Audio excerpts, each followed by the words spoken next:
오늘 이스라엘 백성들은 정말 힘들고 어려운 고난의 민족이었습니다. 잠시 여러분 동영상 보신 것처럼 이스라엘 백성들은 BC 587년에 바벨론이라는 곳으로 포로로 끌려갔어요. 눈앞에 아버지가 죽고 어머니가 죽고 형제가 배를 갈라서 정말 적의 손에 죽는 모습을 보고 수많은 고통과 어려움 가운데 이스라엘 백성들은 저 바벨론이라는 곳으로 끌려갔어요. 그때 받았던 상처는 우리가 생각했던 그런 상상적인 것하고는 훨씬 깊고 고통스럽고 아픈 것이었어요. 시편 137편을 무대로 해서 우리가 바벨론 여러 강병 거기 앉아서 시온을 기억하며 울었었도다. 이는 우리를 사로잡은 사단이 우리를 사로잡아 가지고 우리 보고 주님의 노래를 하라 한다. 우리가 어찌 이런 노래를 이 이방 땅에 와서 주님의 노래를 한단 말인가 하는 기막힌 사연을, 여러분 이게 지금 이 리버스 오브 바벨론이란 이 노래는 1972년도에 자마이카 보컬 클럽이 이거 불렀던 것을 1978년도에 보넴 이 독일의 유명한 보컬 팀이 리메이크해서 불렀던 찬송을 지금 우리가 잠시 보았어요. 아무리 이해하고 이해한다 하지만 본인이 직접 당하지 않는 것은 잘 가슴속 깊이 오지 않아요. 이게 쉬운 것 같지만 이스라엘 백성들은 사는 삶이 언제 무슨 일이 일어날지 모르는 항상 불안정한 상태로 세상을 살았어요. 우리가 아는 대로 지정학적으로 얼마나 불안정하냐 하면은 오른쪽에 우리가 지금은 이스라엘이라는 나라 옆에 요르단이 붙어 있어요. 그 이스라엘 옆에는 강대국인 바로 이라크, 거기가 바벨론이에요. 그 바벨론 옆에 이란, 그게 페르시아예요. 메데 파사, 성경에 나오는. 그 아래쪽으로 내려가면 흉년들어가 야곱과 요셉이 내려간 이야기, 바로 출애굽에서 노예로서 도망 나오게 되는 출애굽기의 무대가 된 이집트, 애굽. 그리고 그 위쪽에는 항상 호시탐탐 쳐들어오려고 하는 시리아. 시리아 지금 난리 났지 않습니까? IS하고 뭐 난리 나가지고 전쟁하고 있잖아요. 시리아. 이 강대국 주변에 있는데 이게 BC 587년이니까 예수님 오시기 587년에 일어난 바벨론 포로로 끌려갔어요. 예수님이 오실 당시에는 로마가 세계를 지배할 때니까 지중해를 건너서 와서 로마가 이스라엘을 무너뜨리고 노예로 삼아서 빌라도 로마 총독이 자리를 잡고 있는, 이렇게 지정학적으로 언제나 무슨 일이 일어날지 모르기 때문에 이스라엘 나라의 인사법은 살롬, 주의 평화가 살롬이에요. 그러니까 어제 안 죽고 살았네? 우리말로 아주 쉽게 하게 하면 어떻게 괜찮았어? 이 말이에요. 우리나라는 인사가 뭐죠? 밥 먹었냐? 하도 그랬고 밥 먹어서 이게 인사란 말이에요. 살롬, 밤새 안녕했네? 안 죽고 살아남아서 이 이야기예요. 이렇게 치열한 인생을 살았던 사람들이 바벨론 포로로 끌려갔는데, 이때까지 이 사람들은 구약 성경 모세 오경을 지키며 살았던 이들은 나름대로는 하나님을 잘 믿는다고 생각했습니다. 여러분, 내가 이만큼 믿으면 하나님 잘 믿는 거지 뭐, 어떻게 더 이상. 형식적이고 껍데기 신앙이었어요. 그리고 솔로몬 성전에 들어가서 탁 하면서 그렇게 살았던 저들이 나라가 망해가지고 바벨론 포로로 끌려가 가보니까 그렇게 자기들은 솔로몬 성전 금으로 돼 있고 뭐 백향목으로 돼 있고 그렇게 자랑했는데 바벨론에 끌려가서 보니까 바벨론 신전과 도시가 어마어마한 거예요. 정확하게 비교는 안 했지만 약 한 30대 1이라고 보는 성경학자도 있어요. 그러니까 여러분, 솔로몬 성전 문 4개인데 거기는 28개예요. 어마어마한 광경에 질려버린 거예요. 또 더 놀라운 것은, 예? 여러분, 세계 7대 불가사의 한 것, 바벨론 하늘 정원. 혹시 여러분 TV나 이런 게 보신 적 있습니까? 관심이 없구만요. 하늘 정원 세계 7대 불가사의 한 이런 거 보니까 눈이 뒤집혀져. 끌려갔어야 뭐를 깨닫느냐? 우리 하나님은 어디 계시냐? 지금까지 열심히 하나님 믿는다고 했는데 그 하나님은 어디 계시냐? 이 정체성 문제란 말이에요. 하나님의 존재 문제부터 고민하는 거예요. 하나님은 어디 계셔? 또 한 가지 정체성 문제가 찾아온 게 뭐냐 하면 이 사람들은 그러면 나는 무엇인가? 하나님을 믿는다고 살아왔던 나는 무엇인가 하고 고민을 하기 시작해요. 그럴 때 시편 137편이 이 무대가 된 거예요. 이게 그렇다고요. 우리가 이방 땅에서 어찌 여호와의 노래를 부를까? 예루살렘아, 내가 너를 잊을진데 내 오른손이 그의 재주를 잊을지로다. 그래서 이 사람들이 거기 가서 이제 깨닫는 거예요. 하나님은 정말 살아계시는 것인가? 내 기도를 듣고 계시는 것인가? 우리가 큰 어려움 겪으면 이걸 본질적 고민이라는데 정체성 문제가 다시 눈앞에 와요.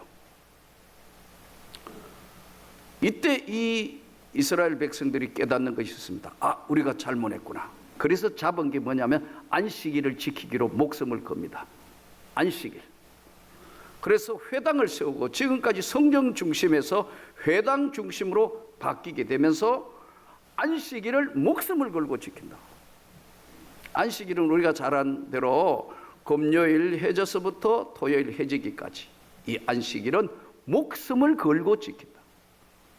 그래서 안식일을 범하면 이방인으로 구원을 받을 수 없는 족속이라고 그렇게 생각을 했어요. 지금도 여러분, 유대인들은 예수님이 이 땅에 구원자로 오셨는데 예수를 받아들이지 않습니다. 유대인들은 그런 거 없다고. 아직도 자기들을 구원할 구원자 메시아를 기다리고 있는 것이 유대교예요. 근데 유대인들이 얼마나 안식일 철저히 지킨 줄 아세요? 예? 얼마나 열심히 지킨지 우리 상상을 초월한다. 엘리베이터 올라가는데 안식일에는 엘리베이터를 못 누르는 거예요. 이게 창조행위라고 해요. 딱 눌리면 이거 안식일 범한 게 되는 거예요. 그러니까 안식일 날 타는 엘리베이터가 따로 있어요.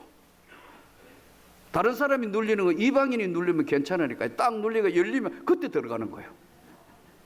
그럼 그 다음 두째 칸가가 또 열리다가 닫혔다. 한 20층 올라가면 20번 열리다가 닫혔다가 할 때마다 자기는 직접 못 누르니까 그렇게 해서라도 올라간다고. 보통 사람들이 아니에요. 거기다가 이 사람들 냉장고도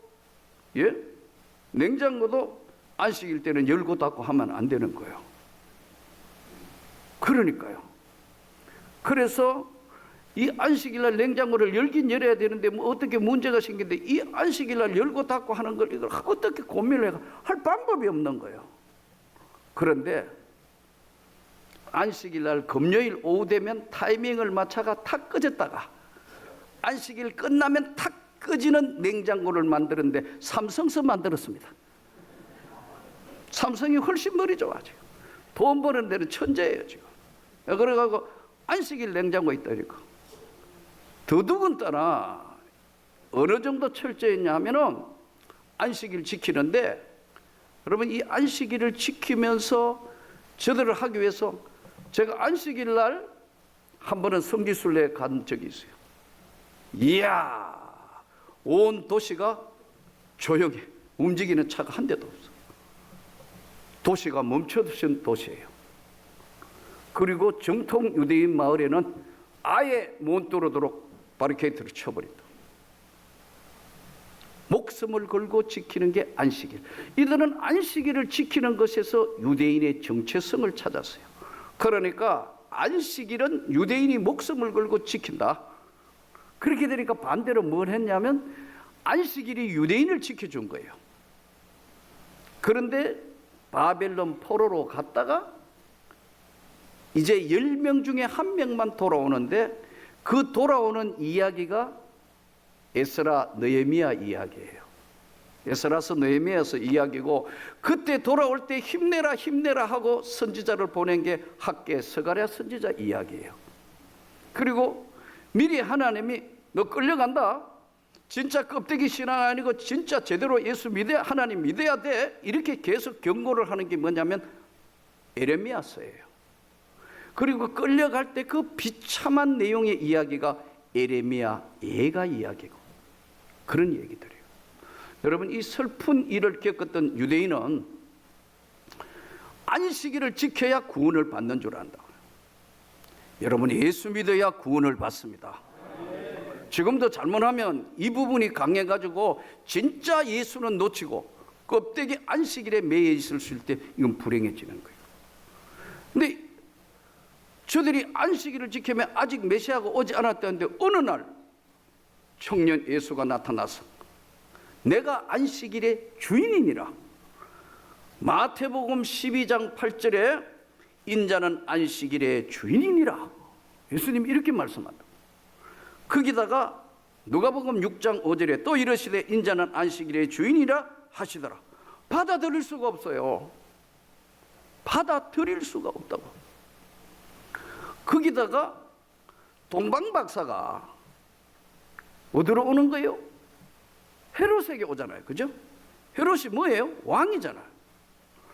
그러니까 동방박사가 조금만 생각해가 했으면 되는데 왕한테 가가지고 왕으로 나시니가 어딨냐 이래 묻잖아요. 동방박사가 조금만 더 생각했으면 당신은 유대의 왕인데, 예?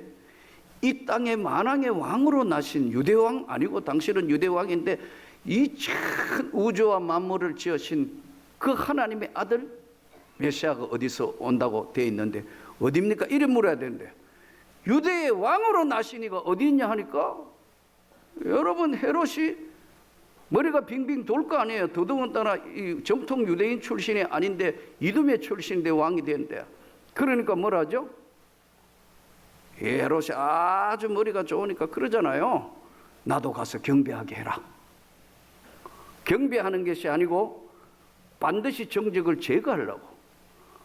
근데 보세요, 성경을 가만히 따라가 보면 사실 헤롯이 나이가 얼만데 이제 갓난 애 태어났는 게 금세 어떻게 왕이 돼요?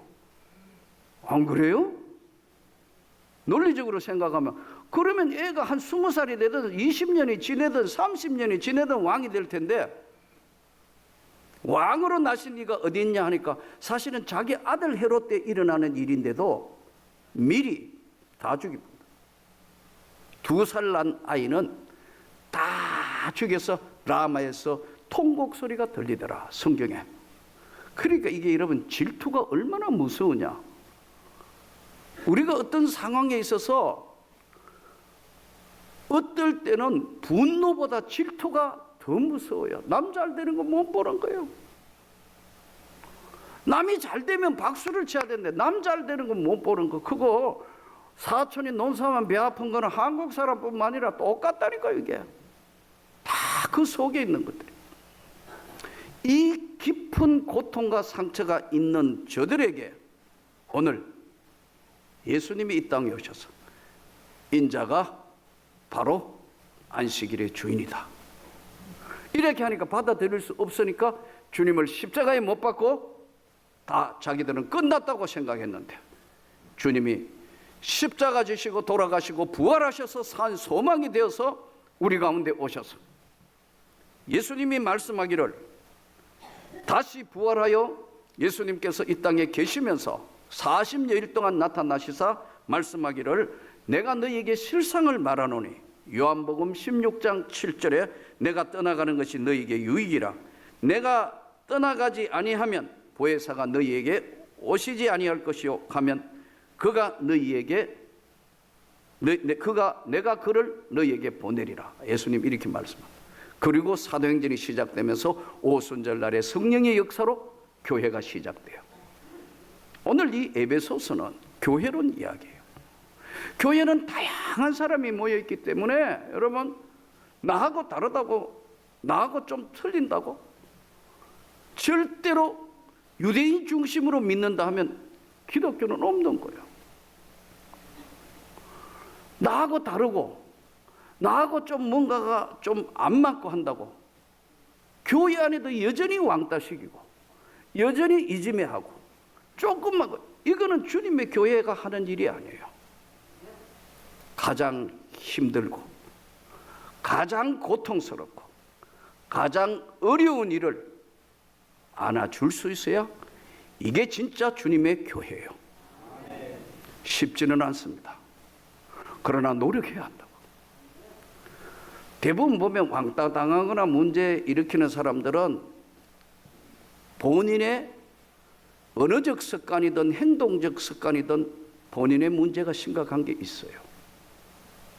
그럼 본인이 고쳐야 합니다. 노력해야 합니다. 함부로 말하는 거, 함부로 행동하는 거 잘 본인 스스로가 고쳐야 합니다. 그러나 진짜 약하고 어렵고 힘들고 고통스러운 일을 안아줄 수 있어야 되는데, 아까 말씀드린 유대인들 내면의 세계는 이 아픈 바벨론의 상처가 여전히 남아있기 때문에 조금만 다르면 아니다고 잘라버려요. 교회는 이러면 안 되는 거예요. 예수가 오신 십자가는 희생이에요. 가장 연약하고 고통스럽고 힘들어하는 자들 안아줄 수 있는 교회가 되면 좋겠어요. 본인들도 바꾸고. 오늘 이 본문은 바로 그 말씀을 에베소서는 교회론과 동시에 어떻게 우리의 삶을 해야 할 것을 말씀합니다. 우리 주 예수 그리스도의 하나님 영광의 아버지께서 지혜와 계시의 영을 너희에게 주사 하나님을 알게 하셨다. 우리가 믿는 예수는, 우리가 구원을 받은 것은 우리가 잘나서 그런 게 절대 아니라는 거예요.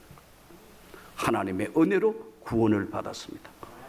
그러므로 누구든지 자랑하고 누구든지 나설 수 있는 사람은 이 땅에 아무도 없다. 하나님의 은혜로 이 쓸데없는 자 왜 구속하는지 난 알 수 없다. 계시의 영을 부어주셨기 때문에 우리가 주 예수를 믿게 됐고 알게 되었고 주님께 영광이 되는 것이다. 네 에베소 교회를 향하여 피 맺힌 지금 바울의 이 고백이, 너희 마음의 눈을 밝히사 그의 부르심의 소망이 무엇이며 성도 안에서 그 기업의 영광의 풍성함이 무엇이며 그 힘의 위력으로 역사하심의 능력이 무엇인가를 내가 너희에게 알게 한다. 마음의 눈을 밝힌다. 여러분, 육신의 질고 너무 심하면요, 고통 당해보지 않는 사람 몰라요. 너무너무 힘든 병, 너무너무 고통스러운 병, 이거는 본인이 겪어보지 않으면 아무리 위대한데도 당하는 본인만큼 고통을 몰라요. 육신의 질고든 정신적인 질고든 이 말씀이 바로 고통은 영혼의 눈을 뜨게 하는 거예요. 큰 질병으로, 예? 이거 수술대 앞에 서 있을 때는 다른 기도가 다 없어져요. 주님, 다시 살게 해주십시오. 다시 살면 내가 주님의 영광을 위하여 살겠습니다. 그거밖에 없어요. 왜냐하면 너무나 큰 고통 앞에는 딴 기도가 없어진다니까요. 이것은 겪어보지 않는 사람은 모르는 거예요. 그래서 교회 안에도 정말 힘들어하는 질병을 가진 사람을 위해서 기도해야 되는 것이, 이것이 바로 교회의 참모습이에요. 이제 주님이 십자가 지신 의미는 가장 낮은 곳으로, 가장 낮은 곳으로 거기서 주님의 십자가의 의미를 다시 새기고, 이 에베소 교회를 향하여 주님이 외치시는 이 말씀이 계시의 눈을 열어주시가지고 영을 주시고 마음의 눈을 밝히신 그 하나님은 바로 예수 그리스도 십자가에 오신 그분은 모든 권세를 가지시고 교회의 머리가 되셨다. 만물의 주인이시다. 그분 예수가 보낸 성령이 교회를 운영하고 계신다. 우리는 그 말씀 앞에 엎드려서 이 교회에 예수 그리스도가 주인이고 우리 한국 교회는 예수 그리스도가 주인이라는 것을 고백해야만 다시 회복할 수 있다. 철저하게 낮아지고 또 낮아져서 이스라엘 백성들이 가지고 있던 정체성, 고통, 안식일을 지켜서 구원을 받는 것이 아니고 예수 그리스도를 믿음으로 구원을 받는다는 이 정말 단순한 원리지만 이 예수가 우리에게 다가오기 위해서는 여러분과 저의 삶에 수많은 고통의 껍질을 벗겨야 돼요. 양파 껍질을. 껍데기처럼 믿는 그거 한 벌 벗기고 또 한 벌 벗기고 계속해서 벗겨나가다가 보면 유대인들이 진짜 예수를 만나는 사람들의 이야기, 바울 사도 이야기, 베드로의 이야기, 그리고 이방에 있던 고넬료 이야기, 이 모두가 저와 여러분의 이야기가 되기를 축복합니다. 우리가 더 낮은 곳으로 가지 아니하면 이 교회의 존재의 의미가 뭐냐면 영혼을 구원하는 거예요. 믿지 아니하는 사람들에게 내가 끝까지 다가가서 쉽지는 않겠지만 한 사람 한 사람씩 내가 복음을 전하고 그에게 예수의 세계가 무엇인가를 우리를 통해 펼쳐가야 되는데 오늘 에베소 말씀 그대로 정말 잘 적응하지 못하는 사람들, 그도 곤치야 되지만 잘 안아주고 진짜 질병 속에 있는 고통받는 사람 말 한마디가 다시 이렇게 세우고 상처받은 가정, 상처받고 힘들고 어려워하는 그들에게 주님의 따뜻한 위로를 보내고 사랑하는 것, 이것이 교회의 모습이는 교회의 머리가 되신 예수, 이 예수님을 저와 여러분이 전가하는 사람이라는 걸 잊지 않았으면 좋겠어요. 성도의 삶은, 우리 삶이라는 자체가 사실은 단순해요. 단순한데도 불구하고 어느 날 교회 안에 자꾸 계층이 생기는 것 같아요. 얼마나 오래 믿었느냐, 나는 어떻게 믿는다, 이 하나님과 함께하는 삶, 예수와 함께하는 삶은 다 내려놓는 거예요. 다 내려놓고 그 주님의 영광을 구하는 거예요. 그러므로 우리 모두가 멋있게 예수 섬기기를 축복합니다. 우리 모두가 진짜 예수 믿는 사람으로 성경적인 삶을 살 수 있도록 약한 자를 위로하고 안아주고 그 심령에 고통받는 이들을 껴안아주고 이렇게 세울 수 있는 것이 예수의 세계인데, 가정부터 회복되고 이 바벨론 포로로 끌려간 저들이 눈물을 흘리면서 기도하는 그것, 우리 조국 대한민국에 이런 일이 일어나지 않도록 기도해야 합니다. 여러분, 우리 교회가 진짜 십자가의 보혈의 그 앞에 다시 엎드릴 수 있는 그런 삶을 저와 여러분이 보여줄 수 있도록 최선을 다해야 합니다. 작은 것이든 주님의 교회를 섬기셔야 합니다. 무엇이든 이기적인 모습으로 내 모습이 서 있다면 오늘 주의 말씀을 들으면 다 내려놓고 작은 것이든 무엇이든 주님의 교회에 내가 영혼 구원하는데, 또 내가 작은 일의 교사로, 내가 어떤 거든 식당이든 뭐 청소든 어떤 거든 마다하지 않고 내가 주님의 교회를 섬기는 이가 되겠습니다. 이것이 바로 오늘 에베소 교회를 향하여 던지는 이 말씀을 잘 기억하셔서 주님의 영광으로 승리하시기를 축복합니다.